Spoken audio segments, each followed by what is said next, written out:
Welcome to the Urgency of Awareness podcast. I'm Jody Farr. And I'm your girl, Nita Renee. Join us as we take the topic of health, grab those concepts that we learned in season 1 and apply them as we discuss things like food, where we live, how that affects our health, and the dietitian field. And as always, capacity builders, we're going to be looking at this from an individual, community, and institutional lens. Come on in. Come ride with us.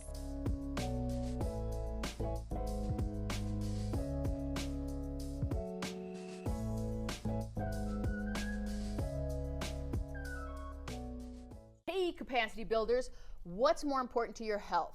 Regularly exercising or your household income? Come on in and join us. The shenanigans, capacity builders, that she bring with these questions, Jody. Okay, you said the amount of time for exercise or my income. I gotta say both are important to me.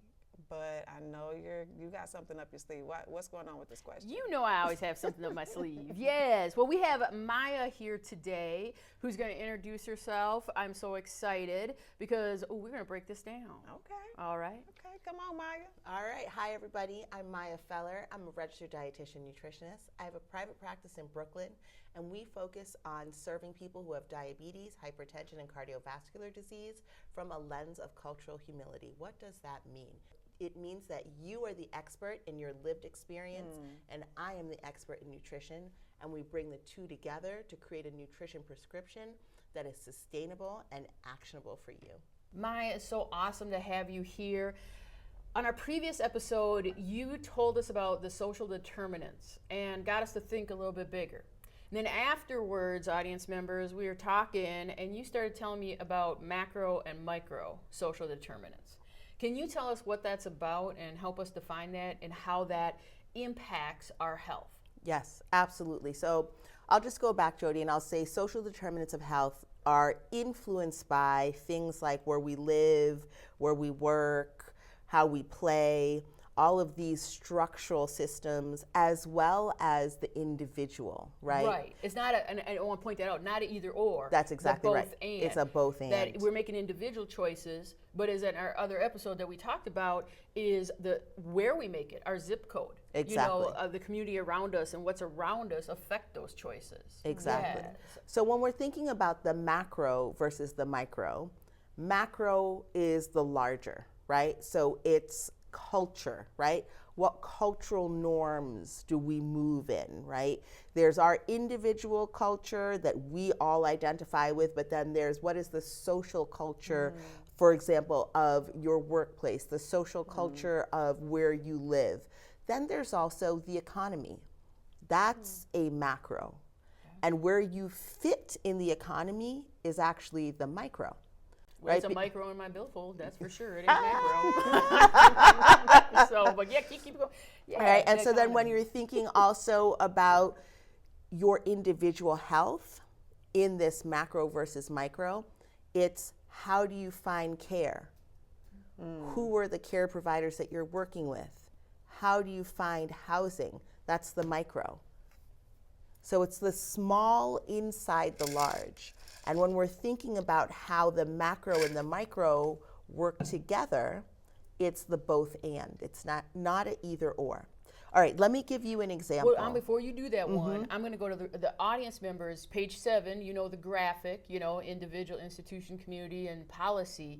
If I'm hearing you right, the micro is the individual and those individual interactions within the institution. Exactly. But the macro is how that institution is operating. That's exactly or how right. the community is operating, or the societal system as a whole. Exactly. I love it. And that both how an institution is operating affects my health as well as my individual interactions in that institution or my individual choices. 100%. That is exactly right. Every once in a while. Yes. I'm a nutritionist. I'm not a dietitian. I'm not, but you know, I feel good. Yeah, so give me an example. Okay, then. so Bring it here's an home. example. So I got permission from my patients to use this example.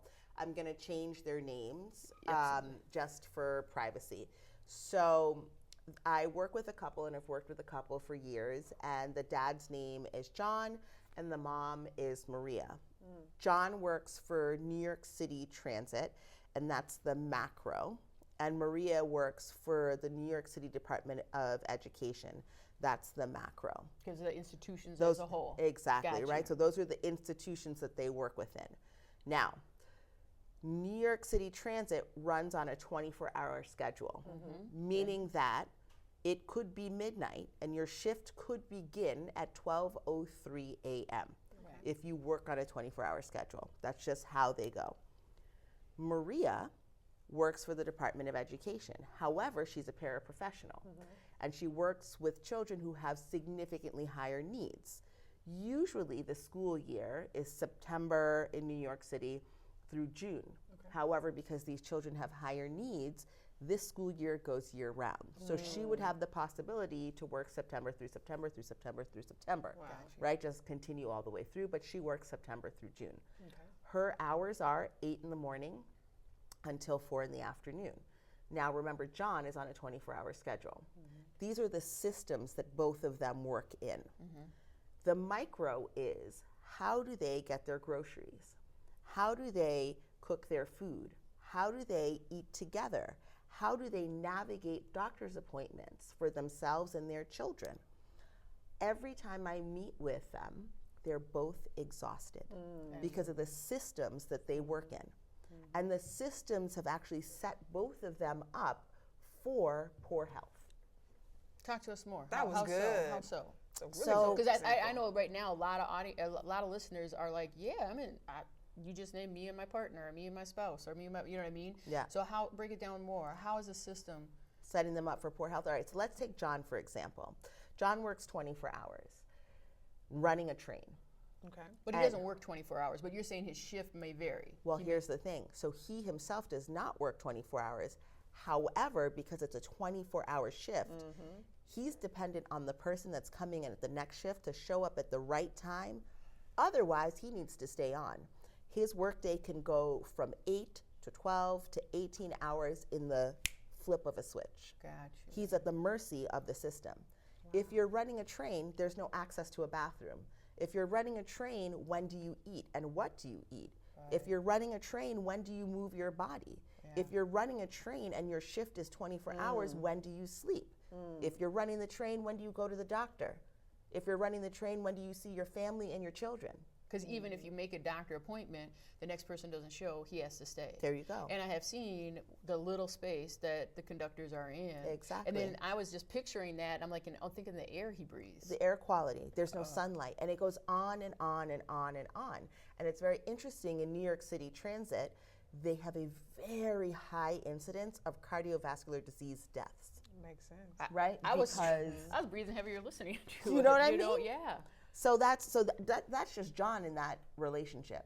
And then you take Maria, and she's got this very high needs job where she's taking care of children with significant disabilities who are high needs.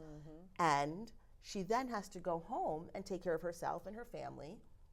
But her system that she's in, this work system, doesn't give her space and time to de-stress from work or to eat on a regular schedule, because remember, like all teachers, they don't drink water. Oh my God. Because you can't go to the Can't use bathroom. the restroom. Right? And they're working during a lot of their lunch. or they Exactly. yeah. So the systems are set up so that both of them are under incredible amounts of toxic stress regularly. And there's a link between toxic stress and metabolic dysfunction. Yeah. And it's also set up in such a way that the variables, like the things like taking care of yourself, it doesn't happen. So I'm going to interrupt you, Mike, because I want some of our listeners, because some of our listeners are running systems. Yep. So then the question, what do you call it, toxic? Toxic stress. So if we're out there listening right now and we are running a system, part of running a system in our institution, are we just running it the way it's always been ran, and it's producing and creating a lot of toxic stress? Right. Or are we running in a way that actually would provide more health for our employees? Right. Because I run organizations, and I never thought about that. I've thought about a lot of things. How am I going to get all the shifts covered and all that? But I'm not thinking about, am I creating toxic stress for the employees or for the workers? I'm not. There was one amazing example that I'd love to share. And so I had the great fortune of visiting this beautiful company in the Central Valley. and they recognize that the systems around shift work don't work. Right. So they also recognize that many of the people that were in their factories are the caregivers for their parents and also the caregivers for their children. We're in that time. They set up health centers Yes. Wow. that actually service the entire family. So as long as the person works for that company, grandma, auntie, uncle, whoever's living in that home, and they know that they're intergenerational homes, can actually receive health care. And they can get time off during the workday to go and get their health care needs taken care of. They even went one further. They have a school. And so they're running a school that has a very incredible farm to table, gorgeous situation happening in the cafeteria, physical activity. This is an anomaly, right? But what they realize is that it's good business to take care of the people who work for you. Absolutely. I see more factories like that. I travel the United States and I work with corporations and factories, and more factories understand that, a lot of their asset is their employee. Exactly. And how much it costs to hire and fire is, the retention. And so I do see factories operating different, providing, whether it's some factories that have government workers in their factory, social workers that will help with needs of the employees. Some folks, but we're starting to rethink how we look at it, because not only does it help the individual, but it helps that company's bottom line. 100%. Worksite wellness is not just about, puppies and kittens.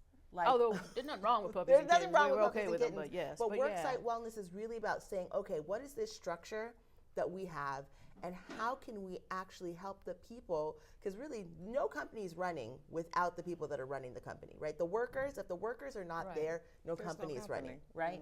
And so how can we create a system where we're thinking about the health of the individual, but also the health of their family?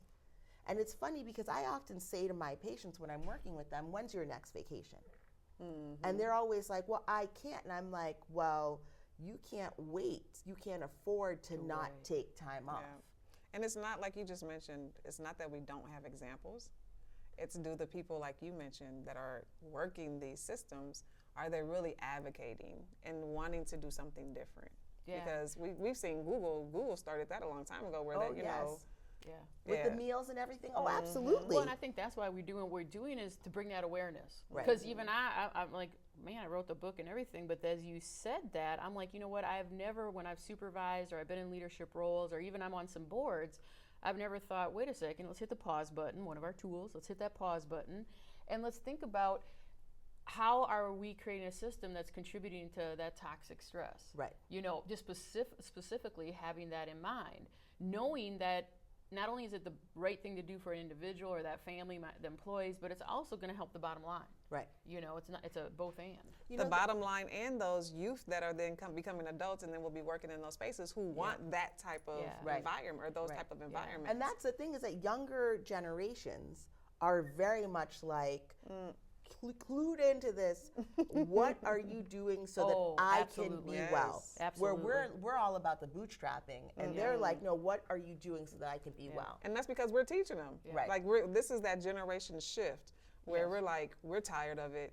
We want something different, and we're teaching them how to come into it differently. So companies have to be ready for them. Yes, and I think some aren't, because that's what I hear, because I work a lot, again, with a lot of manufacturing throughout the United States, and some are like, oh, Jody, we cannot employ, we can't keep, we can't find enough workers, we can't, and it's like, but have you guys looked internal? Are you operating differently? Are you reorganizing how you're doing it? Because you're right, people aren't going to come and sign up for your job that barely makes enough for them to survive, and it's going to create a lot of toxic stress for me. I'm telling you, the girls that we serve in Project Diva, they're talking about this in middle and high school. That's amazing. I mean, the thing that comes to mind for me in this conversation too is that when we look at existing structures versus newer structures, and when those two examples that I gave about my patients, one is transit, New York City, and the Department of Education. These are two structures that have existed for a long period of time. Absolutely. And it's interesting, and I say this with the utmost respect, right? Because also the people who are running the trains and working for transit, New York Oh, City does not man. work without them. They And bringing it. the folks who are making DOE run, Department of Education, does not work without them. Showtime. However, the structures are highly dysfunctional. And then when we step back and we look at population health, Maya. we're like, oh, this is a direct contributor to the dysfunction. So it Exactly. needs to be reorganized and restructured so that we can actually say, wait a second, there's a human in here, right? Because people always get caught in the balance. It's the Exactly. individuals that always pay the price. The structures continue to run, but the individuals are caught up in that crossfire. Well, and good. the individuals pay the price, but then that comes back to our community, because if these two individuals can't make their doctor appointments, Yep. you know, and you said there's a high cardiac arrest Exactly. rate, you know, how does that help our community if he has a heart attack, Exactly. survives, but is now, you know what I mean? Now, Well, you know what ends up or happening, doesn't. Jody, in New York, is that the train and bus lines in marginalized communities are the ones that run on delays, Oh. right? So That's it goes back. good. So It's so then you're real. dependent on your train or your bus to get to the grocery store, but when there's a shortage of workers in the more affluent neighborhoods, they will run on time. It's the marginalized communities that get it hit Oh twice. my goodness, Yeah. the layers. Get hit twice. And then the whole community, when that family, if he does, you know, have a cardiac arrest, that family now has a decrease in their income. Exactly. Which now means they'll need assistance. Exactly. And rightfully so. You know, I want to Right. be, but that's another thing that as a macro, we sometimes start to complain about is, oh, well, we're assisting everybody. And then You- we blame the people. Yeah, we we go blame back the to the individual, individual. which also happens too. It's socially acceptable when someone is ill to say, but it's absolutely your fault. Yeah. It's socially acceptable when someone is poor to say, well, you should have done better. But wait a second, let's roll it back. What school did you go to? How many children were in your classroom? 50? Did you have access to books? Because let's be real, Come on. books are not everywhere. Right. Not a lot of places today. Or books that are up to date. Exactly. So I hear you saying a couple things that are macro, the macro within of the institution or of the community, as we talked about that a little bit in the previous episode Yes. about our zip code. But the macro affects the choices that the individual, the micro, has. That's right. And so this gentleman, you know, how that system operates, it affects if he can use the bathroom. So that affects his water intake. Yep. That affects, so that macro. Yes. And are we looking at both? And for me, this is a big both and. It's not, oh, we can only look at the macro and individuals are free from everything. Or, oh, we can only look at the micro, it's all about individual choice. I've never understood that. To me, Right. it's always a both and. It is a You know what I both mean? and. I have the ability to make choices. I'm in America. I'm making a choice right now what to say. You know what I mean? I have choices, but they're not independent of all the systems and all the macro that's going around me. I often say, Jody, to people that I'm working with, you have to have the emotional bandwidth to engage in that kind of thought, right? Because when you don't have the We might say you have to be a capacity builder. There You might you go. have to, Yes. you know, have built up your capacity That's right. to be able to hold that space. I That's guess that's exactly- what we might say. Yes, Right. that's right. Because so here's the thing. I think about it in parenting, right? And I've had a lot of parent therapy. And so one of the things that I was taught was that as a parent, I need decompression time. And if my kids are, let's say, having a meltdown and I haven't had my decompression time, Oh, I have to use a tool that I learned, which is, in this moment, I need a break. Can you please give me a break?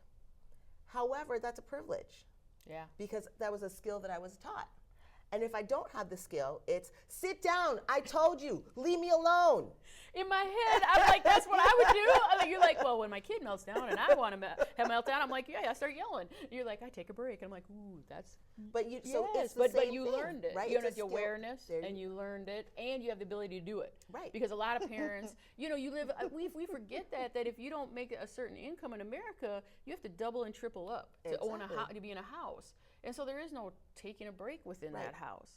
But now I want to bring this back for our listeners. Bring this right back to health this season. So when you see someone, I'm just going to say, when you see someone who's fat, what are the thoughts in your head?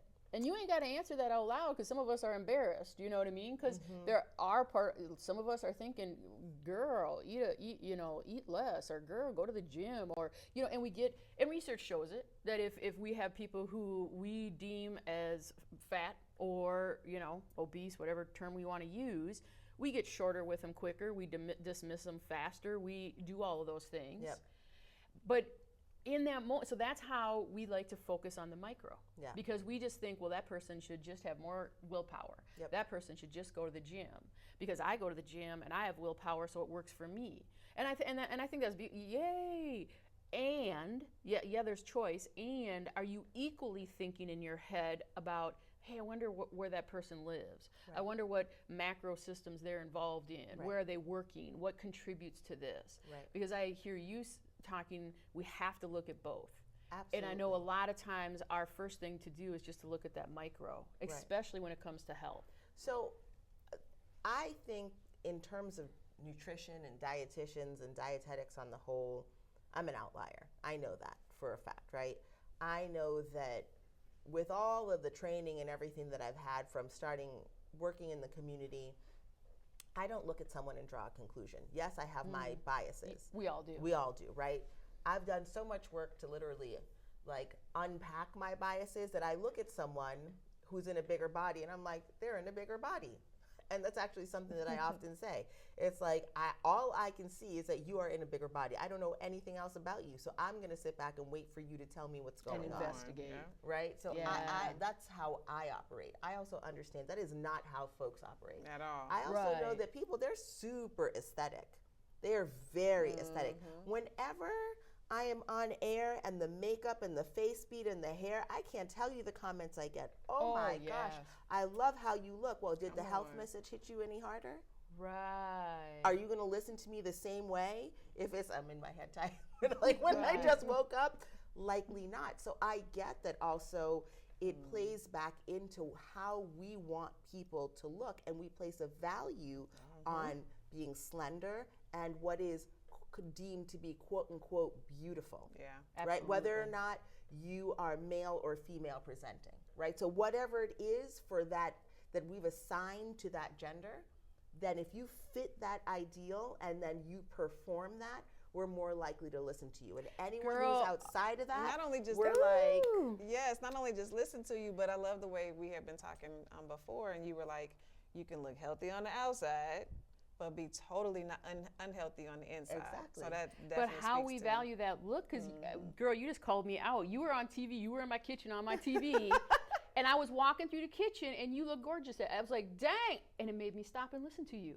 Ain't that crazy? Like, I literally said, I was busy. I was getting the kids ready, but you were on my TV. So I was like, oh, Mom, look good today. And I stopped, I'm listening. And I'm like, but if you know what I mean? That outward appearance, how we value that. Everything you just said made me stop, made me listen. Yes. And then here's the thing. So with people who are in bigger bodies, there's also the association that they're definitely going to be unhealthy. Absolutely. And then there's the association that they are slower, that they are less intelligent. Absolutely. When in fact, we don't actually know that to be true. Absolutely. So you can be in a bigger body and you can be metabolically healthy. You can also be in a bigger body and be metabolically unhealthy. Yeah. You can be, but we as a society have said that this is what it is. Well, and I mean, goes to the triangle. It goes back to the triangle. Right. Is that you able body? We value that more, and an able body that looks a specific way. 100%. The height and the weight of that able body Yes. as well. Yes. Absolutely. Yes. And when I work, just so you know, when I work, and you've seen this, because when I work with dietitians, we add a triangle. Yes. We add a triangle that is body size and shape. Yes. There's a certain body size and shape we normalize, and one that we don't. That's right. Regarding height and weight. And so, audience members, I want you to take all the tools from other episodes and start to apply them to the health. So I know I've been in the air, in the plane, and again, I got big bones, and my bones sometimes get bigger and sometimes smaller. But when I'm eating, I have absolutely, if I whip out in the airplane a meal because I rushed, I presented, I rushed to the plane, I got something, and I start to eat, I have absolutely felt people judge me or get and even go. Where I was like, okay, girl, if I was, skinnier, would that be the reaction? Right. Right. And I'm going to keep it honest. I've noticed myself. If there's I'm sitting down, so this girl sat next to me, this woman, appeared to be a businesswoman the way she's dressed, but she was very slender and she had a McDonald's bag. And even in my head, I'm like, oh, it must be her cheat day. And I'm like, what did I just do? Oh my gosh, but it was okay for her to have that. Jody, I'm going to give you this. Someone walks into McDonald's and they get a Big Mac and a Coke. Oh, I'm with you. Continue on. We have a reaction. Someone goes to a Michelin star steakhouse and they have a filet mignon and 4 glasses of red wine. Well, that's okay. There you go. Ooh. Right? That's because again, what's playing in? All the triangles. Exactly. Upper middle class. Yep. Poverty, right? Yep. I'm going to be honest, audience members, when she said that, what did the person look like? Because the person I envisioned going into McDonald's absolutely looked different than the person that I envisioned at that steakhouse. Exactly. Absolutely. I had a different, yes. And I guarantee you, both of them probably have the same cardiometabolic profile. Right. You know what I'm saying? Yes. Like, I am quite sure of it. Right. You cannot have your martini lunch and talk business and think that something is not going to go awry 10 years down the line. Come on. Yeah. So now I want to tie what we're doing right to identities, because so my audience members, if we have normalized dominant identities, I think that it's sometimes more conducive to think micro. And when we hold identities that are not normalized dominant, that triangle pointing down, then sometimes that's not the first place we put the emphasis. I mean, we still do, don't get me wrong, but, and here's why I want you to tie it to our identities, is because if you hold a lot of normalized dominant identities and you grew up in a normalized dominant societal system, which ours is, then individual choices, you will oftentimes experience that making individual choices, quote unquote, work. So I will have people say, oh, well, if you just work hard, you can do better in America. Now, I don't disagree with that statement, but I do think that if you hold a lot of normalized dominant triangles, that you see better, oftentimes quicker, sooner, and pay off more. Yep. So talk to any woman who was in a male-dominated field, law enforcement, yep. right? And the ladies I knew who were one of the first women to be in law enforcement, they're like, you got to work twice as hard. You got to do just a superb job so that you can get half that credit. So women were working hard in law enforcement, and they did get some recognition, but it didn't come as fast as it did for their male counterparts, or as soon, or as much. And too, Jody, I feel like the idea that you can dream about something else, right? Oh, so like, dreaming if is you're a a privilege. woman in law enforcement, Yes. what's the likelihood that you're going to end up at a top position? Right? Even now, it's still, even in 2024, it's still, yes, limited. Back in the day, it was impossible. I mean, and when I hear the older women officers, the first and second generation, they're like, no, you couldn't get pregnant. If you got pregnant, it was a wrap, because they didn't think you could be on the street and be pregnant. Where's your position? You went to the desk if you even got that, because that was operating at a normalized dominant. Same with I think of my own, like I have an as a person that says, oh, work hard, well, I'm able-bodied. Right. So, I mean, it's easier for me to work hard, just because my body works. And so someone who's going to work as hard as me, who has a body that's disabled or differently abled, they're going to put in more time, more energy, and oftentimes will not get seen as quickly or as soon. So my point being then, listeners, is when we hold normalized dominant identities, and we make an individual choice to do something, we oftentimes see the fruits of that labor, period. We sometimes see the fruits of that labor, but then we oftentimes see it faster, quicker, sooner, which then gives me the experience that, I just have to work hard, or, I just have to make that individual choice, which then we take a step further and we start putting it on other people. Right, why can't you do that? Right, so then when we see that person, did it, why can't you so do then when it? we see that person who's fat, we're just like, oh, you should just go to the gym. You should just, and I love what you're saying is, we're not saying any of that's false. I want to be so clear. I'm not saying that's wrong or false. We're saying do the both and. If we're going to have as many thoughts about that, let's also have just as many thoughts about the macro. Right. What is going on in the institutional system that person is working in, within the community systems? And also, If they're fat and they want to be, let them live, Right. right? Because that's the other thing, is that we don't need to prioritize thinness. It doesn't have to be for all of us. My mind just blew up. I did. I was just like, I don't know if that's right. I don't know. But that's how I live in this societal system Right. that's put such an emphasis on this thing that I think, even when you said that, I was like, ooh, I don't know. I don't know. And I'm saying I don't know, and I'm in a fat body. Lord, have mercy. How we internalize the messages. We do 100% all the time internalize the messages. I mean, for me, it is around education, right? So it's around the mental acuity and the flexibility. Because as the child of academics, you have to be very smart. You have to be intellectual. I mean, listen, I talk to friends all the time. I'm like, maybe I'm just going to open a hotel and serve coffee. Yeah. Maybe that's it. Maybe that's In the mountains Yes. with some visual expanse. Well, listen, hold my room. Hold my room. I mean, and I think that when we think about the different structures and what plays into how each of us conceptualizes and thinks about our individual health in relation to someone else, part of what happens in our society is we see all these people who are like, I did pull up by the bootstraps. Yes, and I want to say amen.